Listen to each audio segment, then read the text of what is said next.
तू है सखी बड़ भाग बड़ी, नंदलाल तेरे घर आवत हैं।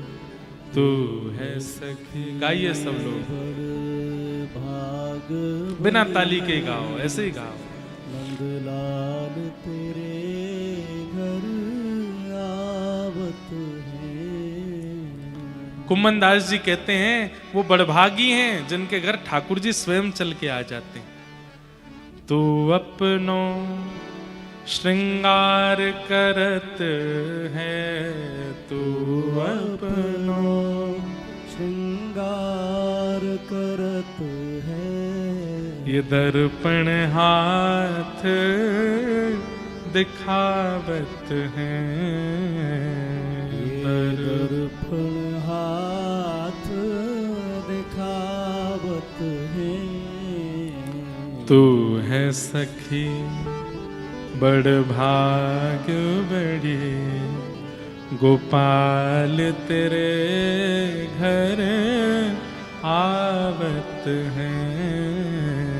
तू है सखी बड़ भाग बड़ी, गोपाल तेरे घर आवत। और सब कोई इनको यश गावे, सब कोई इनको यश गावे। पर ये तेरो यश गावत हैं, ये तेरो यश गावत। अरे ठाकुर जी किसी का यश गावें, ये रास है।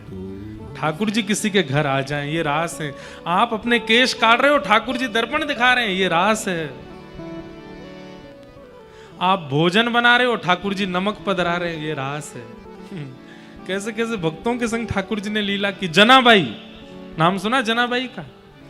महाराष्ट्र में परम भक्ता हुई भगवान की जनाबाई। एकादशी के दिन पंढरपुर में इतनी भीड़ होती है, इतनी भीड़ होती है कि लाखों की तादाद में लोग दर्शन करने आते हैं। लेकिन रोज का नियम था कि शाम के समय नामदेव जी के घर पर कीर्तन होता था और कीर्तन में लाखों लोग नृत्य करते थे और ऐसी भावना थी कि उस कीर्तन में ठाकुर जी आते थे। एकादशी के दिन जब कीर्तन होता था ना, तो जनाबाई सबके आगे हाथ जोड़ती, आज ज्यादा कीर्तन मत करना। क्यों? ठाकुर जी पूरे दिन लाखों को दर्शन देते देते थक गए होंगे, कीर्तन जोर से करोगे तो आके उनको नाचना पड़ेगा। पहले से इतने थके हुए, आएंगे तो और थक जाएंगे। सब लोग सोचते छोटी है, ये लाली है, ऐसी बोलती रहती है, इसके बोलने से क्या होता। जोर जोर से कीर्तन करते। कीर्तन में ठाकुर जी आते, सबको नहीं दिखाई देते थे। नामदेव जी को, जनाबाई को, 2-4 भक्तों को दिखाई देते थे ठाकुर जी नाच रहे हैं।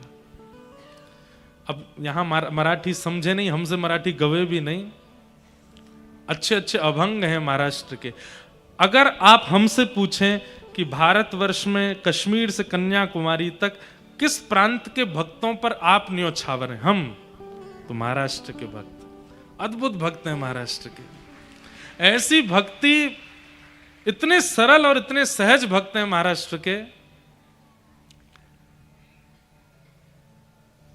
अबीर गुलाल उधरी तरंग, अभंग है मराठी में। अबीर गुलाल उधरी तरंग, नाथा घरी नाचे माझा सखा पांडुरंग। नाथा घरी नाचे माझा सखा पांडुरंग। ठाकुर जी ऐसे कमर पर हाथ धर के और नृत्य करते हुए सभा में आते थे। जनाबाई ने जैसे ही देखा ठाकुर जी आए, दौड़ करके गई, नामदेव जी के चरण पकड़ने लगी। आज कीर्तन मत करो, देखो थके आए हैं, अब नाच रहे हैं, उनके पैरों में दर्द हो जाएगा। रोती रही जनाबाई। एकादशी का कीर्तन पूरा हुआ, रात भर रोती रही और ठाकुर जी के शिखर को दूर से देखते देखते डांट रही है। ठाकुर जी को मराठी भाषा में डांट रही है, तुमको समझ नहीं आता, आज एकादशी है, फिर भी कीर्तन में क्यों आए? इतने थके थे, फिर भी क्यों आना था आपको? इतना नाचे, पैर में दर्द हो गया होगा। इतने में ठाकुर जी प्रकट हो गए जनाबाई के सामने। क्या बात है जना, इतना क्यों रोती है? आपके पैरों में दर्द हो रहा होगा, आप थक गए होंगे। ठाकुर जी बोले अच्छा ठीक है। नीचे बैठ गए और ऐसे टेक लगा के अपने दोनों पैर जना की गोद में धर दी। ले दबा ले पैर, तेरे को बहुत चिंता होती मेरी, दबा ले। छोटी सी जनाबाई चरण दबाती ठाकुर जी के। अब छोटी सी हैं, बात क्या करनी है ठाकुर जी से उसको पता तो है नहीं, तो ठाकुर जी से पूछती है आज भोजन किया आपने? ठाकुर जी बोले हाँ किया। क्या खाया? भगवान बोले पूरन पोली खाई। अच्छा, कल क्या खाया था भोजन में? ठाकुर जी बोले कल भी पूरन पोली खाई थी। परसों क्या खाया था? बोले परसों भी पूरन पोली खाई थी। उससे पहले क्या खाया था? बोले उस दिन भी पूरन। बोले मंदिर में और कुछ नहीं बनता? बोले और कुछ नहीं बनता, पुजारी पूरन पोली खिलाते हैं रोज। जनाबाई बोली आपका मन तो भर गया होगा पूरन पोली से। ठाकुर जी बोले हाँ भर तो गया, पर क्या करें, अहम भक्त पराधीन, मैं कुछ और बना के पवाऊं आपको?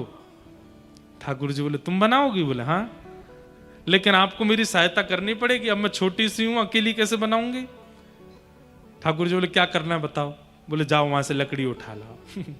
ठाकुर जी लकड़ी उठा के लाए, चूल्हा में लगाई। अब छोटी सी जनाबाई अपने हाथों से रोटी बना रही है। ठाकुर जी को बोली अब मैंने पैरों की सेवा कर दी, थकान कम हो गई, चलो आलू काटो। ठाकुर जी आलू काट रहे हैं। अब टमाटर मनिया करो। ठाकुर जी हम टमाटर मनिया कर रहे हैं। छौंक लगा रही है ठाकुर जी, हल्दी डाल रहे हैं, नमक डाल रही है, प्रेम से दोनों मिलके। और दूर खड़ी खड़ी रुक्मणी जी देख रही हैं, नेत्रों से आंसू गिर रहे हैं। इतना सुख तो हमको नहीं दिया कभी इन्होंने, जितना सुख जनाबाई को दे रहे। ये रास है। तू अपनों श्रृंगार करत है, तू अपनों श्रृंगार करत है। ये दर्पण हाथ दिखावत है, दर्पण हाथ दिखावत है। सब कोई इनको यश गावे, सब कोई इनको यश गावे, पर ये तेरो यश गावत है, पर ये तेरो यश गावत है। तू है सखी बड़ भाग बड़ी, नंदलाल तेरे घर आवत है। तू है सखी बड़ भाग बड़ी, नंदलाल तेरे घर आवत है। तो ये रास है। हम सब रस का अनुभव करते हैं, रास का नहीं कर पाए अभी तक। कोई पूछे नाम जप कब तक करना है, कथाएं कब तक सुननी है, कब तक इस स्थिति में रहना? बोले जब तक रास ना हो जाए तब तक। ठाकुर जी आप पर कृपा करके स्वयं अनुग्रह करके ना आ जाएं तब तक रस के पीछे लगे रहो, ताकि रास हो। तो रास का मतलब समझ आया? किसे कहते हैं रास? रास का मतलब चाहे हम लोग मध्य प्रदेश में रहते हैं, चाहे हम लोग सागर में रहते हैं, पर ठाकुर जी ने हमारे घर को स्वयं आकर के वृंदावन बना दिया। ये रास है।